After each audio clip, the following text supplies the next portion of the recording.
Hi there, you might know I'm Esther Lessing and I coach a lot of people to get CBAP certified. So today I would like to share a few exam tips with you. Let's jump in.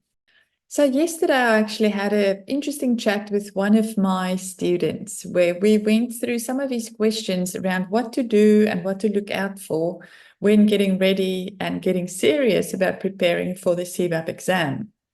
So there were actually some really good questions that made me think maybe I should share some of the answers with them of those questions with you to make sure that you don't miss these items. So I've made a bit of a Miro board for us to just put it down so that you can visually see all the different points. So the first question I got was, would techniques be important to learn as part of the CBAP prep or the CCBA prep or even the ECBA prep? So yes, it absolutely would be. Techniques is integrated within all the different knowledge areas. And although it's not called out specifically in the exam blueprint on the IIBA website, you definitely need to know your techniques really well.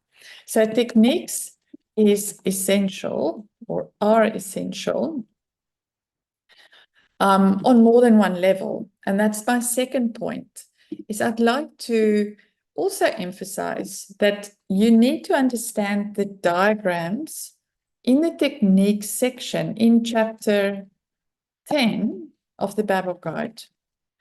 Make sure that you truly understand how those diagrams work, what specifically are they showing, and what do the different notational elements mean. And specifically, here I could call out examples such as the use case diagram. Make sure you understand the extend versus the include association between use cases. That's very, very important. Then I would also recommend you understand the data flow diagrams. So don't just skim over it. The data flow diagrams, what exactly is it they're talking about there? Because the external entities and the external flows, if you especially look at the Gain-Sarsen and the context diagrams, what do those mean? Make sure you understand what that means. Financial analysis, this is another one. Understand the purpose of each of the metrics. So, for example, understand things like the ROI. Why do we need the ROI and what does the ROI tell you? NPV, what is the difference between present value and net present value?